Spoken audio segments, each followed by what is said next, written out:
नमस्कार, प्रतिदिन अखबार संपादकीय ऑडियो में आपका स्वागत है। आर्थिक असमानता हो तो विकास का पैमाना बदले, हस्तक्षेप करे सरकार राशि सहारा, खेती पर काबिज होने का खेल, शांति की कोशिशें हिंदुस्तान, फिर विस्थापित विश्वास का मणिपुर। अब आर्टिकल विस्तार से। आर्थिक असमानता हो तो विकास का पैमाना बदलें, दैनिक भास्कर। जीडीपी सकल घरेलू उत्पाद देश के सभी उत्पादों एवं सेवाओं की मार्केट वैल्यू का कुल योग होती है। यह सच है कि भारत जीडीपी में ब्रिटेन में पछाड़कर 5वें स्थान पर है, लेकिन प्रति व्यक्ति आय के पैमाने पर दोनों देशों में 20 गुना अंतर है। इंडोनेशिया की प्रति व्यक्ति आय दूनी, ब्राजील की 4 गुनी और चीन की 6 गुनी है। इसके अलावा मानव विकास सूचकांक में हम पिछले 33 वर्षों में 130 से 135वें स्थान पर ही खड़े खड़े हैं। देश में पिछले 12 वर्षों से गरीबी का सांख्यिकी आकलन नहीं किया गया है। वर्ल्ड बैंक के 2022 से अध्ययन के अनुसार सन 2019 तक 13.70 करोड़ लोग 46 रुपये प्रतिदिन और 61.20 करोड़ लोग 78 रुपये प्रतिदिन पर गुजारा कर रहे हैं। कोरोना के बाद गरीबों की संख्या 2.5 से 5 करोड़ और बढ़ गई है। वहीं विश्व बैंक की पिछले वर्ष की रिपोर्ट भारत को सबसे असमानता वाले कुछ देशों में शुमार करती है, जहां ऊपर ऊपर के 10% लोगों की आय नीचे के 50% लोगों से 22 गुना ज़्यादा है। दरअसल ये आर्थिक असमानता सन 1990 के तथाकथित आर्थिक उदारीकरण की देन है, यानी किसी एक सरकार या काल की नहीं, बल्कि गलत आर्थिक नीतियों से पैदा हुई है। आज ज़रूरत जीडीपी में वृद्धि देखकर खुश होने की नहीं, बल्कि आर्थिक असमानता कम करने वाली नीतियाँ बनाने की है। हस्तक्षेप करे सरकार राशि सहारा। उद्घाटन के दिन यानी 28 मई को जंतर मंतर पर धरना दे रहे पहलवान अपना विरोध जताने के लिए नए संसद भवन तक नहीं पहुंच पाए। पुलिस बल के चलते उनके समर्थक किसान भी दिल्ली की सीमा में प्रवेश नहीं कर पाए। पुलिस ने पहलवानों सहित अनेक प्रदर्शनकारियों को गिरफ्तार किया और धरना स्थल जंतर मंतर भी खाली करा दिया। इस कार्रवाई से निराश हताश पहलवानों ने अपने अपने मेडल गंगा में प्रवाहित करने की घोषणा कर दी। ऐसा करने के लिए वे हरिद्वार से गंगा तट पर पहुंच भी गए, लेकिन भारतीय किसान यूनियन के नेता नरेश टिकैत के हस्तक्षेप से उन्होंने मेडल विसर्जन का कार्यक्रम तात्कालिक तौर पर स्थगित कर दिया। नरेश टिकैत ने पहलवानों से 5 दिन का समय मांगा है, यानी परोक्ष तौर पर उन्होंने सरकार को 5 दिन का समय दिया है कि वह ब्रजभूषण सिंह की गिरफ्तारी करे, अन्यथा किसी बड़े आंदोलन के लिए तैयार रहे। दूसरी ओर पुलिस ने जो रुख अपनाया है, उससे नहीं लगता कि अगले 5 दिनों में ब्रजभूषण शरण सिंह की गिरफ्तारी हो सकेगी। यह भी स्पष्ट नहीं है कि गिरफ्तारी होगी भी या नहीं, यानी सरकार और पहलवानों के बीच प्रतिरोध की जो स्थिति बनी है, वह टूटती नहीं दिख रही है। 5 दिन बाद आंदोलनकारी क्या कदम उठाएंगे और उस पर सरकार की क्या प्रतिक्रिया होगी, यह तो आगे ही पता चलेगा, लेकिन जो हो रहा है वह किसी भी सूरत अच्छा नहीं हो रहा है। इधर देश के भीतर मोदी सरकार की छवि खराब हो रही है और देश के बाहर भी भारत की यूनाइटेड वर्ल्ड रेसलिंग ने पहलवानों की गिरफ्तारी की निंदा की है और 45 दिन के अंदर भारतीय कुश्ती महासंघ का चुनाव कराने की चेतावनी दी है। इसमें कोई संदेह नहीं है कि पहलवानों का आंदोलन मोदी विरोधियों पर का अखाड़ा बन गया है। हर मोदी विरोधी तत्व इस आंदोलन के जरिए अपनी रणनीति को आगे बढ़ाता दिख रहा है, लेकिन मात्र इस बहाने से कि पहलवानों का आंदोलन मोदी विरोधियों द्वारा प्रेरित है, सरकार अपने दायित्व से बच नहीं सकती। और 28 मई को जिस तरह पहलवानों के साथ बल प्रयोग किया गया, उससे सामान्य लोगों की नैतिक चेतना पहलवानों के साथ है और सरकार के रवैये से जनसामान्य बेहद आहत है। इसलिए समय रहते ही समूची परिस्थिति का संज्ञान लिया जाना चाहिए और इससे पहले कि सरकार की छवि को ध्वस्त करने वाली कोई बड़ी घटना घटे, इस स्थिति का समुचित समाधान निकाला जाना चाहिए। खेती पर काबिज होने का खेल, भारत डोगरा। हाल के वर्षों में किसानों के संकट का एक बड़ा कारण है कि उनकी आत्मनिर्भरता और स्वावलंबिता में भारी गिरावट आई है। वे कृषि की नई तकनीकों को अपनाने के साथ रासायनिक कीटनाशक, खरपतवारनाशक, रासायनिक खाद, बाहरी चीज़ों और उपकरणों पर बहुत निर्भर हो गए हैं। जहाँ ज़मीनी स्तर पर किसान इन अनुभवों से गुजर रहे थे, वहाँ बड़ी-बड़ी बहुराष्ट्रीय कंपनियों के स्तर पर ऐसे प्रयास भी चल रहे थे कि किसानों पर अपना नियंत्रण और बढ़ा लिया जाए। इस नियंत्रण को बढ़ाने का प्रमुख साधन बीज को बनाया गया है, क्योंकि बीज बीज पर नियंत्रण होने से पूरी खेती किसानी पर नियंत्रण हो सकता है। इसलिए बड़ी कंपनियों ने बीज क्षेत्र में पैर फैलाने आरंभ किए। जो बड़ी कंपनियां इस क्षेत्र में आई, वे पहले से कृषि रसायनों, विशेषकर कीटनाशकों, खरपतवारों आदि के उत्पादन में लगी हुई थी। इस तरह बीज उद्योग एवं कृषि रासायनिक उद्योग एक ही तरह की कंपनी के हाथ में केंद्रीकृत होने लगे। इसी समय के आसपास जेनेटिक इंजीनियरिंग में कुछ महत्वपूर्ण अनुसंधान हो रहे थे और वैज्ञानिक विशिष्ट गुणों वाले जीन को एक जीव से दूसरे जीव में प्रवेश दिलाकर जीव के विभिन्न रूपों को, उनके गुणों को बदलने की क्षमता प्राप्त कर रहे थे। जेनेटिक इंजीनियरिंग से प्राप्त फसलों को संक्षेप में जीएम, जेनेटिकली मॉडिफाइड फसल कहते हैं। सामान्यतः एक ही पौधे की विभिन्न किस्मों की नई किस्में तैयार की जाती रही हैं। जैसे गेहूँ की 2 किस्मों से गेहूँ की एक नई किस्म तैयार कर ली जाए, पर जेनेटिक इंजीनियरिंग में किसी भी पौधे या जंतु के जीन या आनुवंशिक गुण का प्रवेश किसी अन्य पौधे या जीव में करवाया जाता है। जैसे आलू के जीन का प्रवेश टमाटर में करवाना, या सुअर के जीन का प्रवेश टमाटर में करवाना, या मछली के जीन का प्रवेश सोयाबीन में करवाना, या मनुष्य के जीन का प्रवेश सूअर में करवाना आदि। जीएम फसलों के विरोध में एक मुख्य आधार यह रहा है कि फसलें स्वास्थ्य और पर्यावरण की दृष्टि से सुरक्षित नहीं है, तथा ये अंतर जेनेटिक प्रदूषण के माध्यम से अन्य सामान्य फसलों या पौधों में फैल सकता है। अब इस बारे में व्यापक सहमति है कि इन फसलों का प्रसार होने पर ट्रांसजेनिक प्रदूषण से बचा नहीं जा सकता। इसलिए जीएम फसलों और गैर जीएम फसलों का सह-अस्तित्व नहीं हो सकता है। सबसे महत्वपूर्ण बात यह है कि जीएम फसलों की सुरक्षा या सेफ्टी प्रमाणित नहीं हो सकी है। इसके विपरीत पर्याप्त प्रमाण प्राप्त हो चुके हैं, जिन्हें इन फसलों की सेफ्टी या सुरक्षा संबंधी गंभीर चिंताएं उत्पन्न होती हैं। यदि इनकी उपेक्षा की गई तो स्वास्थ्य और पर्यावरण की क्षति होगी, जिसकी पूर्ति नहीं हो सकती है। इसे फिर ठीक नहीं दिया जा सकता। जीएम फसलों को अब दृढ़ता से रिजेक्ट कर देना चाहिए, अस्वीकृत कर देना चाहिए। जेनेटिक प्रदूषण का मूल चरित्र ही ऐसा है। वायु और जल प्रदूषण की गंभीरता पता चलने पर इनके कारणों का पता लगाकर उन्हें नियंत्रित कर सकते हैं। पर जेनेटिक प्रदूषण जो पर्यावरण में चला गया हो, वह हमारे नियंत्रण से बाहर हो जाता है। जेनेटिक इंजीनियरिंग का प्रचार कई बार इस तरह किया जाता है कि किसी विशिष्ट गुण वाले जीन का ठीक-ठीक पता लगा लिया गया है और इसे दूसरे जीव में पहुँचाकर उसमें ही गुण उत्पन्न किया जा सकता है, किंतु हकीकत इससे अलग और कहीं अधिक पेचीदी है। कोई भी जीन अपने स्तर पर या अलग से कार्य नहीं करता है। बहुत से जीनों के एक जटिल समूह के एक हिस्से के रूप में कार्य करता है। इन असंख्य अन्य जीनों से मिलकर और उनसे निर्भरता में ही जीन के कार्य को देखना समझना चाहिए, अलगाव में नहीं। एक ही जीन का कार्य अलग-अलग जीवों में काफ़ी भिन्न असर होगा, क्योंकि उनमें जो अन्य जीन हैं वे भिन्न हैं। विशेषकर जब एक जीव के जीन को काफ़ी अलग तरह के जीव में पहुँचाया जाए, जैसे मनुष्य के जीन को सूअर में, तो इसके काफ़ी नए और अप्रत्याशित परिणाम होने की संभावना है। इतना ही नहीं, जीनों के समूह का किसी जीव की अन्य शारीरिक रचना और बाहरी पर्यावरण से भी संबंध है। जिन जीवों में वैज्ञानिक विशेष जीन पहुँचा रहे हैं, उनसे अलग जीवों में भी इन जीनों के पहुँचने की संभावना रहती, जिसके अनेक अप्रत्याशित परिणाम और खतरे हो सकते हैं। बाहरी पर्यावरण जीन के असर को बदल सकता है, और जीन बाहरी पर्यावरण को इस तरह प्रभावित कर सकता है, जिसकी संभावना जेनेटिक इंजीनियरिंग का उपयोग करने वालों को नहीं थी। एक जीव के जीन दूसरे जीव में पहुँचाने के लिए वैज्ञानिक जिन तरीकों का उपयोग करते हैं, उनसे अप्रत्याशित परिणामों और खतरों की संभावना और बढ़ जाती है। जेनेटिक इंजीनियरिंग के अधिकांश महत्वपूर्ण उत्पादों के पेटेंट बड़ी बहुराष्ट्रीय कंपनियों के पास हैं, और ये बड़े मुनाफ़े को अधिकतम करने के लिए इस तकनीक का जैसा उपयोग करती हैं, उससे इस तकनीक के खतरे और बढ़ जाते हैं। कृषि और खाद्य क्षेत्र में जेनेटिक इंजीनियरिंग की टेक्नोलॉजी मात्र लगभग 6-7 बहुराष्ट्रीय कंपनियों और उनकी सहयोगी और उप कंपनियों के हाथ में केंद्रित है। इन कंपनियों का मूल आधार पश्चिमी देशों, विशेषकर अमेरिका में है।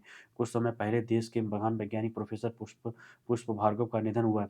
वे centre for cellular and molecular biology, Hyderabad के संस्थापक निदेशक और नेशनल नॉलेज कमीशन के उपाध्यक्ष रहे। जीएम फसलों के विरुद्ध उनकी चेतावनी महत्वपूर्ण है।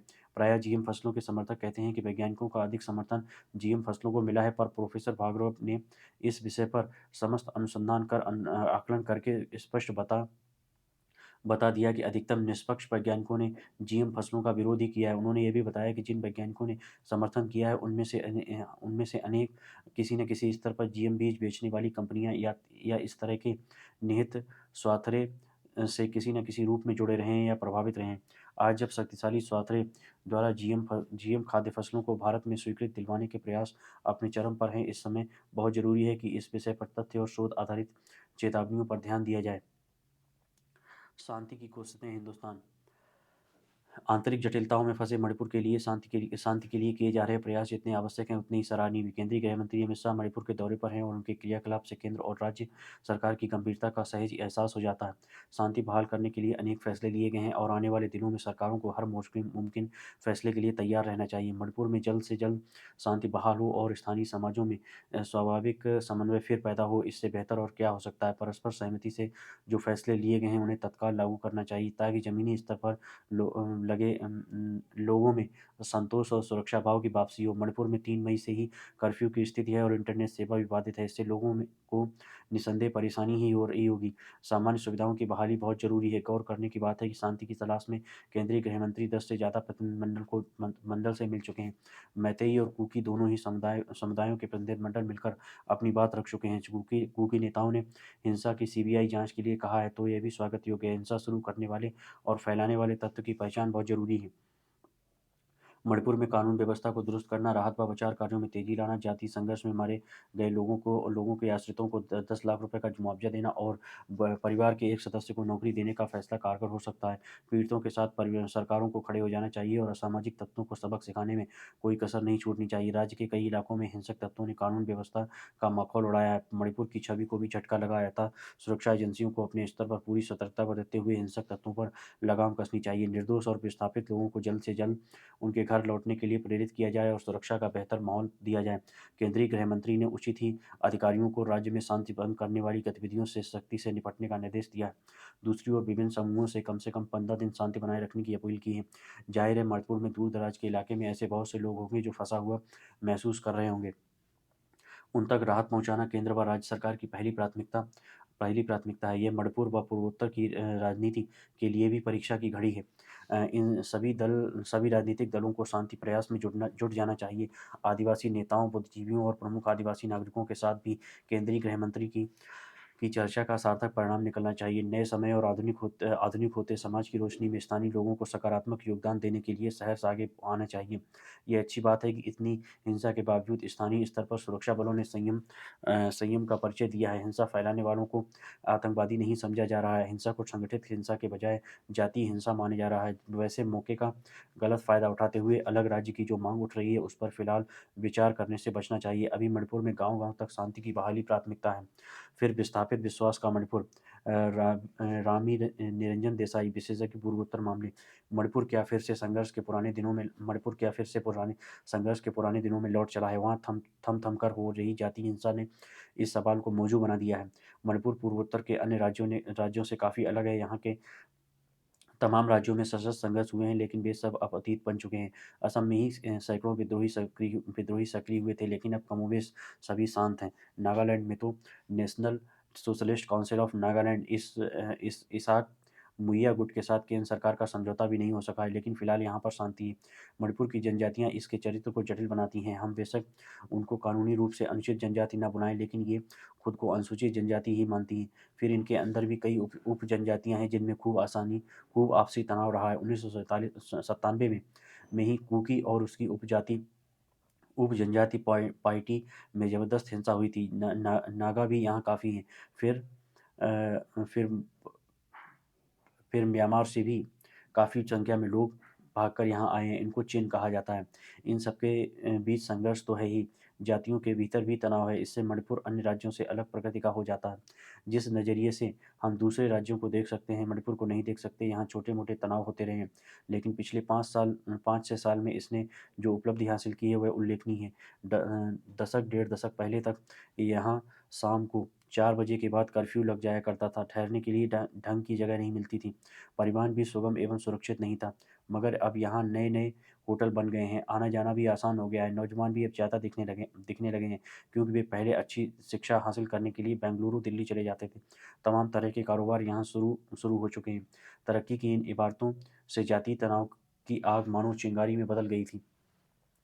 मगर अब ताज़ा हिंसा के बाद माना जा रहा है कि आपसी अविश्वास की खाई इतनी गहरी हो जाएगी कि उसे पाट पाना काफ़ी कठिन होगा। हाल-फिलहाल के दिनों में कुकी और मैतेई शायद ही एक-दूसरे पर भरोसा कर सकेंगे। अब यह एक खतरनाक संकेत है। बेशक यहाँ अमन-चैन दिखने लगा था, क्योंकि सुरक्षा बेहतर हुई थी और विकास के कई काम हुए हैं, लेकिन तमाम जनजातियों में आपस में प्रतिस्पर्धा भी है और दुर्भाग्य से इनमें से कई हथियारबंद समूह भी हैं। इस बार उन्होंने अपने हथियारों का प्रदर्शन किया है, चाहे वे लूट कर उन्होंने जुटाए हों या कहीं से उनको मिले हों। अतीत में यहाँ आलम यह था कि अलगाववादी गुटों की सक्रियता सब पर भारी पड़ती थी। इस कारण यहाँ के कई इलाके असुरक्षित माने जाते थे। इन राजधानी इम्फाल को छोड़कर बाकी तमाम क्षेत्रों में विकास की रोशनी मानो पहुँच ही नहीं रही थी। नतीजतन यहाँ पर्यटक भी नाम मात्र के दिखते थे, मगर इन दिनों हालात काफ़ी बदल चुके थे। मणिपुर को न्यू रिफ़ॉर्म सेफ स्टेट यानी सुधार की नई राह पर आगे बढ़ता एक सुरक्षित राज्य माना जा रहा था। पिछले कुछ वर्षों में बनी यह तस्वीर मिनटों में ध्वस्त हो गई। हमें यह समझना होगा कि गैर कानूनी घुसपैठ यहाँ की सच्चाई है। म्यांमार में जब से सरकार बदली है, उसने पूर्वोत्तर को प्रभावित किया है। बांग्लादेश के साथ भी ऐसा ही है, जिसकी बिगड़ती सेहत पूर्वोत्तर को नुकसान पहुँचाती है। असल में म्यांमार और भारत के सीमावर्ती इलाकों में बसी इन जनजातियों में पारिवारिक रिश्ता है। आतंकवाद के खिलाफ म्यांमार सरकार की कार्रवाई के बाद काफ़ी संख्या में लोग सीमा पार से आए। वे मणिपुर ही नहीं, मिज़ोरम में भी बसे। वहाँ तो करीब 30,000 शरणार्थियों को चिह्नित भी किया गया है। कोई ये पूछ सकता है कि अब मिज़ोरम में भी म्यांमार से प्रवासी आए, तो वहाँ ऐसा तनाव क्यों नहीं दिखता। असल में मिज़ोरम में इनके समर्थन में आवाज़ उठी है। हालाँकि वहाँ भी जनसांख्यिकी में बदलाव का मसला आ सकता है, जिनका गवाह मणिपुर बना है। यहाँ के चुराचांदपुर इलाके की आबादी करीब 2 दशक पहले तक 60,000 थी, लेकिन अब यह बढ़कर लगभग 6 लाख हो गई है। फिर इस तरह का प्रवासन किसी खास समुदाय के पक्ष में होता है। चूँकि सीमा पार से आने वाले ज़्यादातर लोग स्वजातीय कुकी बहुत इलाकों में बसते गए, इसलिए मैतेई खुद को असुरक्षित महसूस करने लगे। ऐसे प्रवासन अलगाववादियों के लिए भी खाद-पानी का काम करते हैं। नगा विद्रोह के दौरान हमने देखा भी है कि किस तरह से विद्रोहियों को चीन का साथ मिला है। त्रिपुरा में ही विद्रोही गुटों को बांग्लादेश में प्रशिक्षण हासिल हुआ था। आखिर इसका समाधान क्या है? जब मौजूदा तनाव शुरू हुआ था, तब कहा गया था कि उच्च न्यायालय ने राज्य सरकार को मैतेई को अनुसूचित जनजाति बनाने संबंधी सिफारिश के लिए निर्देशित किया है। जबकि असलियत में ये प्रक्रिया शुरू भी नहीं हुई थी, क्योंकि मांग को अनुसूचित राष्ट्रीय जनजाति आयोग के हवाले किया जाना था। इतना ही नहीं, कुकी अब जंगली क्षेत्र में छठी अनुसूची लागू करने की मांग करने लगे हैं, जिससे वहाँ के स्वायत्त प्रशासनिक क्षेत्रों में स्थानीय परिषद को न्यायिक और दूसरी विधायी शक्तियाँ मिल जाएंगी। उल्लेखनीय है कि ऐसी हर परिषद को समान अधिकार नहीं दिए जाते। किसी किसी को तो तमाम शक्तियों से वंचित भी रखा जाता है। हालांकि ये तमाम अधिकार तभी मिलते हैं जब समुदाय विशेष अपनी जिम्मेदारी के प्रति गंभीर दिखता है। विरोध विरोध जताना देश के नागरिकों का लोकतांत्रिक अधिकार है, और कुकी यदि यहीं तक सीमित रहते तो कहीं ज़्यादा प्रभावी हो सकते थे, मगर अब बात हिंसा और हथियार तक पहुंच गई है। चूंकि यहाँ की जनजातियाँ सिर्फ अलगाववादी गुट नहीं है, इसलिए इस मसले के समाधान में सिविल सोसाइटी की भूमिका काफ़ी महत्वपूर्ण बन जाती है। सत्ता प्रतिष्ठान निस्संदेह जरूरी होने से शक्ति दिखाए, लेकिन अमन का रास्ता मिल बैठकर बातचीत करने से ही निकलेगा। यहाँ के समुदाय अपने हितों के लिए अपनों की जान माल और सुरक्षा को दांव पर नहीं लगा सकते। उनका यह रुख किसी भी सब समाज में उचित नहीं कहा जाएगा। धन्यवाद।